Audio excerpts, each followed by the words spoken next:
E ninguém cala esse chororô. Segue tudo normal no Rio. Segue o líder. Jogadores do Flamengo provocam Botafogo após vitória no Clássico. Zagueiro Barbosa leva a pior e vai para casa sem dente. Felipe Luiz elogia atuações individuais.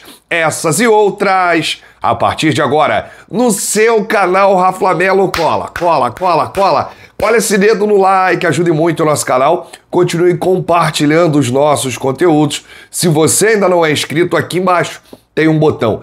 É muito importante a sua inscrição para o crescimento do nosso canal. Não se esqueça sempre de ativar o sininho para receber todos os nossos vídeos. Flamelo 81 lança gente. Vem comigo, assiste até o final, não pule esquema à parte, porque tem muita informação do rubro-negro mais querido do Brasil e do mundo. E ninguém cala esse chororô. Chora o presidente, chora o time todo, chora o torcedor. Alguém conhece aí uma fada dos dentes? É porque o menino lá vai precisar. O zagueiro Barbosa levou a pior. Uma excelente quinta-feira para você e para toda a sua família. Quando o Flamengo vence, tudo é mais bonito, né? As crianças sorriem, o dia amanhece aquele sol bonito, dia lindo, dia perfeito, todo mundo na paz, todo mundo resenhando, conversando, né? Na rua, a rua vermelha e preta, muitas camisas do Flamengo, é tudo diferente, é tudo mais bonito, né? Tudo melhor quando o Flamengo ganha. E ontem foi tudo normal, né? Principalmente no clássico carioca, Flamengo e Botafogo. Novamente, o Flamengo não aliviou para cima do adversário, o Botafogo precisando muito vencer. Tá aí na zona de perigo, pode ficar fora da semifinal do Campeonato Carioca, mas o Flamengo não quis saber de nada não, tá?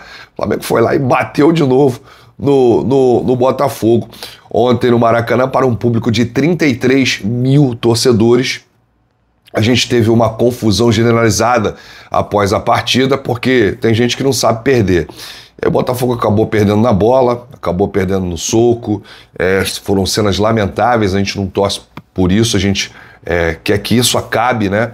Principalmente no futebol, os jogadores precisam dar exemplo, para não acontecer isso na torcida, do lado de fora, na rua. A gente até brinca, né, com o que aconteceu ontem com o Barbosa, que levou a pior, e ele passou na zona mista, né, onde os jogadores do Botafogo e do Flamengo passam. E ele disse que não posso falar. Eu não posso falar, e aqui sem um dente, né? Banguelo, por conta aí do soco do zagueiro Cleiton. Mas já a gente vai falar dessa situação. Vamos falar aqui do jogo, né? Aliás, o único atleta que falou sobre a confusão foi o zagueiro Léo Ortiz, né? Ainda no gramado do Maracanã, ele afirmou não ter presenciado o início da briga, mas mandou uma indireta para o Barbosa, aí, zagueiro do Botafogo. Segundo o Ortiz, é sempre ele que começa as brigas. Palavras do Ortiz. Eu não vi muito. Estava do lado de fora, com câimbras. Quando eu cheguei já tinha começado. Mas a gente sabe quem começa a confusão sempre. Eu não preciso falar muito específico. A gente sabe que normalmente começa a confusão em todos os jogos. Todo jogo é o mesmo cara. Desde o início ele começa, ele arruma confusão dentro do próprio jogo, empurra, dá soco, nunca é punido. Ou sempre é punido depois dos 30, 40 minutos. Para bom entendedor, basta isso que eu já falei. Todo mundo já sabe quem é o jogador, não preciso dar o nome. Tá aí o Léo Ortiz, ele não quis falar do Barbosa, né? Do Alexander Barbosa. Eu não vi, cheguei no meio da confusão, vi braço pra lá, braço pra cá, deve ter sobrado algum braço pra cima dele. Aí ele deu uma gastada. De leve ele deu uma zoada aí no Barbosa. Bom, gente, quem começou a confusão foi o próprio Barbosa. Ao ir em direção ao Bruno Henrique, o Bruno Henrique estava caído. O Bruno Henrique não fez nada com o Barbosa. O Bruno Henrique caído, ele arma para dar o soco no Bruno Henrique no chão e não consegue. Aí depois, na confusão, o Cleiton, zagueiro do Mengão, foi defender o seu companheiro que estava caído. E aí deu um soco no Barbosa. E aí, amigo, foi confusão pra lá, confusão pra cá. O zagueiro do Botafogo acabou saindo com a boca sangrando e com menos um dente, né? E aí, a torcida do Flamengo, na arquibancada, começou a cantar e ninguém cala. Esse chororô, que começo de ano deplorável pro time do Botafogo, né? Perdeu a Supercopa pro Flamengo com um baile de futebol rubro-negro, um banho.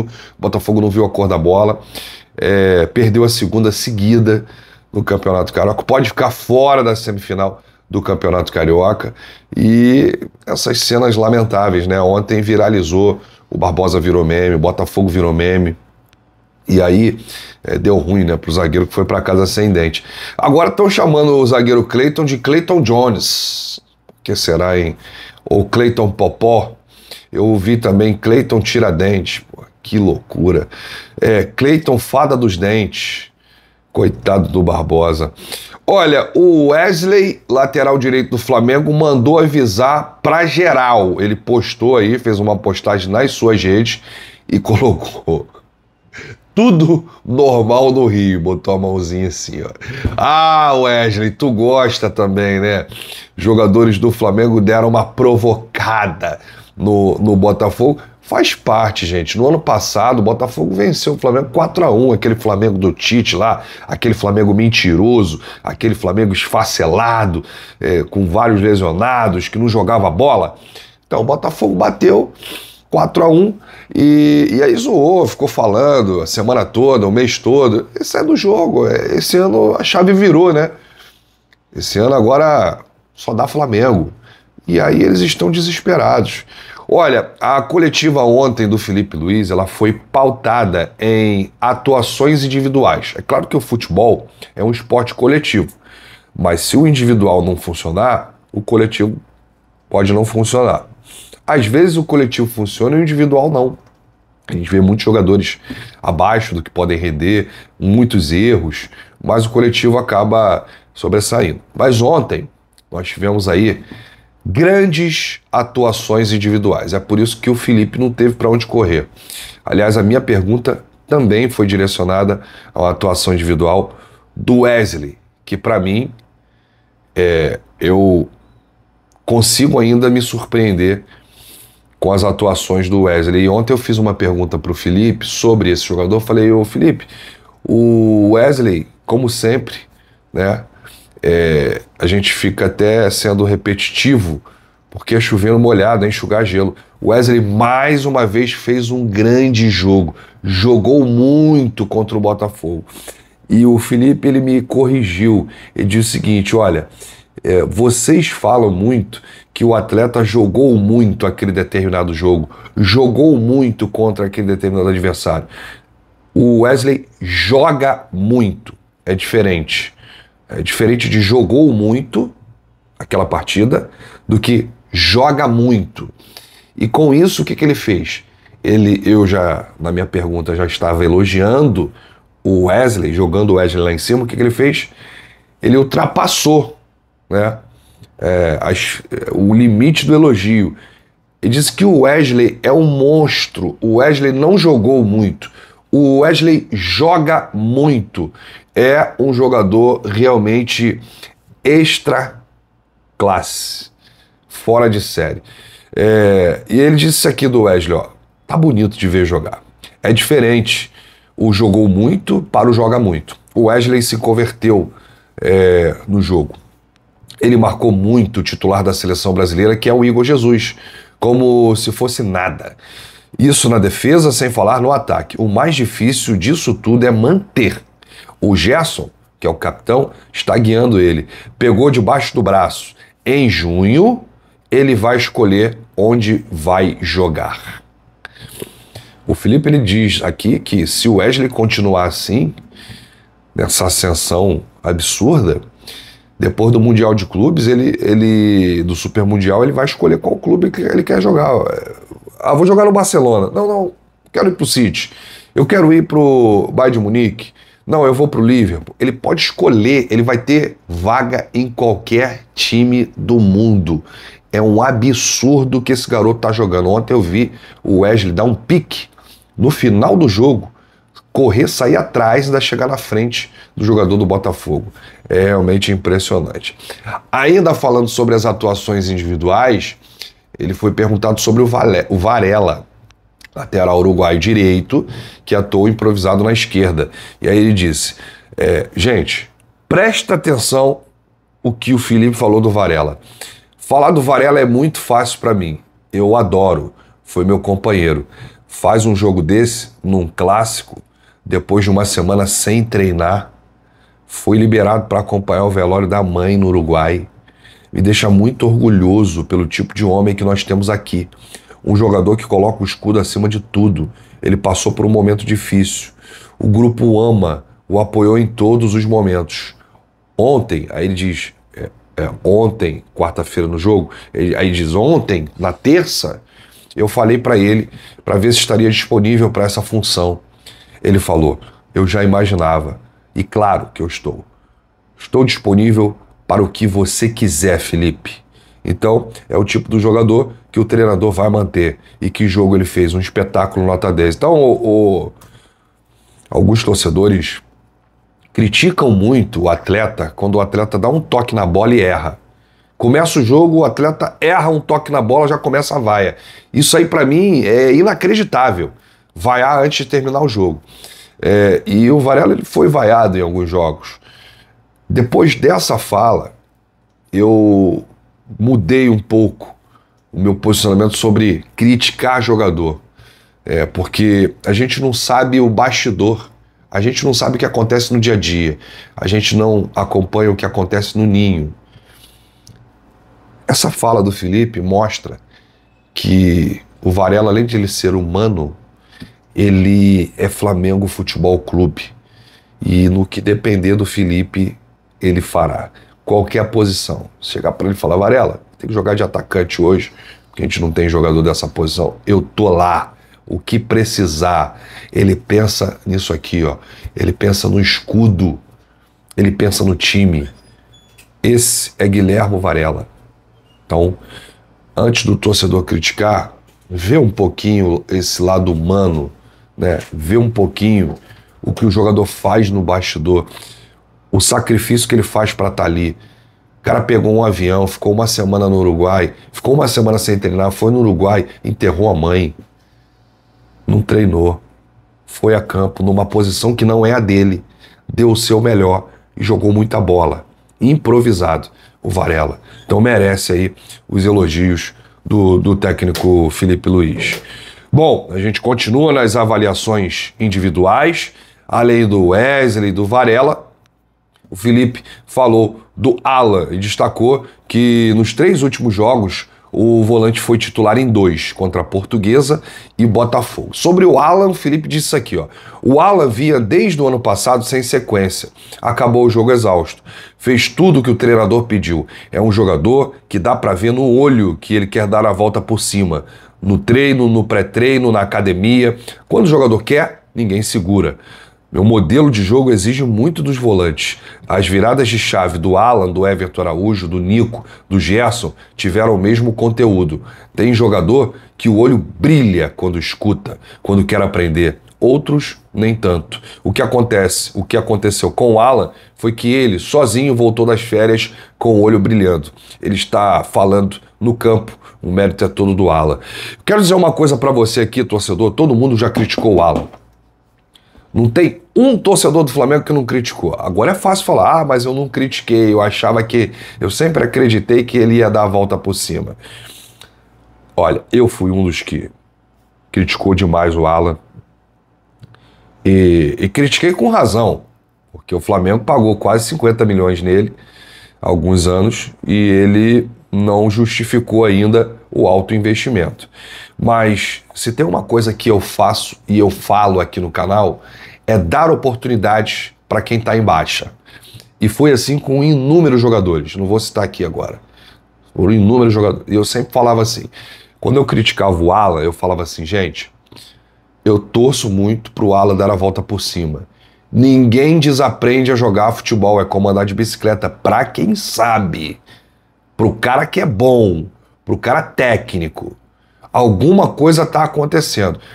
E há algum tempo eu descobri que o problema do Alan era a cabeça mental. Se o jogador não estiver bem, não estiver focado, não estiver com a mente livre para fazer aquilo que ele ama e aquilo que ele sabe, ele não vai conseguir desempenhar o seu papel. A partir do momento que o Alan resolveu todas as pendências e todos os problemas na sua cabeça e a mente ficou tranquila, liberada só para ele jogar futebol, ele começou a crescer, começou a evoluir. O Filipe Luís ganha talvez o maior reforço para a temporada 2025, até o momento. Como é difícil achar um volante box to box que marca, sai para o jogo, cria jogadas. Ontem, sem exagero algum, o Alan jogou mais do que o De La Cruz e o Arrascaeta juntos. Foi impecável a partida do senhor Alan. Jogou de terno. Gente, a posição de volante é muito difícil. Você, na sua primeira função, é marcar, é desarmar o adversário, né? É você estar ali na primeira linha. E você não tem obrigação de criar jogadas. Já tem 2 meias ali em campo à frente dele fazendo isso. E ele criou, ele participou, ele pisou na área, ele avançou, ele dá aquele passe, né, vertical, que é difícil. Às vezes erra, mas erra por excesso, por tentar, né? E é importante isso. Então, parabéns aí o Alan, segue evoluindo demais e o Filipe tá feliz da vida. Ainda nessa linha de atuações individuais, sobrou pro Danilo. Olha o que o Filipe disse do Danilo, que foi um monstro ontem. O Danilo deu o passe pro gol do Léo Ortiz, tirou uma bola em cima da linha no primeiro tempo, não sei se vocês lembram. O Danilo é o tipo do jogador que tem que vir para o Brasil para ser valorizado. É um cara que passa 12, 13 anos na Europa jogando só nos maiores clubes. Campeão da Champions, campeão de tudo, e é questionado. Quando joga no Brasil, sobra de um jeito que nós não conseguimos entender. É um espetáculo ver esse tipo de jogador. Um jogador que vem para trabalhar e somar no grupo com a sua liderança, estando no campo ou não, jogando na direita, na esquerda, na lateral, onde você pedir. Muito difícil achar um jogador desse nível. Estou muito emocionado de tê-lo na zaga. É outro jogador. Desculpa, hoje eu tô sendo chato, tô cornetando porque eu tô feliz, né, com jogadores. Muita gente criticou a contratação do Danilo, no sentido de, o Flamengo tá montando um asilo, o Flamengo tá trazendo jogador encostado da Europa. E eu falava, gente, o Danilo sobra, o Danilo tem experiência, o Danilo na zaga vai ser um monstro. E tá aí. Eu não costumo me enganar, né, com as coisas. E tá aí, o Danilo jogou muito ontem. O Filipe falou também do Léo Ortiz. Esse aí é um monstro, né? Não tem adjetivo. O Léo está num grande momento, e desde que eu conheço, ele está nesse grande momento. É um jogador completo, com a bola no pé, eu não preciso falar nada. E para mim é muito além do que com a bola no pé, são os detalhes. O detalhe do dia a dia dele, como ele se cuida, como ele treina, como ele pergunta, como ele tira dúvidas comigo, ele quer aprender e quer evoluir. Está nos detalhes de como ele cuida do corpo, de como ele cobra o companheiro. É um jogador de seleção brasileira, sem dúvida nenhuma. Estou muito feliz de ter o Léo como jogador. Esses aqui foram alguns jogadores que foram perguntados ontem na coletiva, tá, gente? Mas o time todo ontem jogou bem. O time todo ontem jogou bem. E o Filipe Luís, ele se surpreendeu com a forma como o Botafogo atuou. O Botafogo jogou diferente daquele jogo da Supercopa. O Botafogo agrediu um pouco a marcação do Flamengo. O Filipe não conseguiu marcar pressão lá na frente o tempo todo. Recuou linha média e depois baixou um pouco a marcação. Foi onde o Botafogo teve alguns lances ali, né? Inclusive, o Filipe foi perguntado sobre isso. Então, o Filipe se surpreendeu com a forma do Botafogo de atuar. Gente, do outro lado tem um time adversário, né? Não é um time só em campo, senão seria treino. Então, o Botafogo ele jogou de uma maneira diferente. Foi um jogo mais apertado, não teve aquela superioridade que teve lá em Belém, né, na Supercopa do Brasil. O Botafogo teve algumas chances, mas no final prevaleceu aí o gol do Léo Ortiz, o único gol da partida, 1-0, para muitos goleada, e o Flamengo vence novamente o Botafogo. Poderemos ter outro confronto, Flamengo e Botafogo, ainda no Campeonato Carioca? Poderemos. Se o Flamengo seguir nessa, o Flamengo vai se classificar como líder. O líder enfrenta o quarto colocado. Será que vai ser o Botafogo? Pode ser, né? Então a gente fica aguardando aí, porque a classificação no Carioca está completamente aberto. A gente não sabe se um grande vai ficar fora, 2 grandes ficarão fora.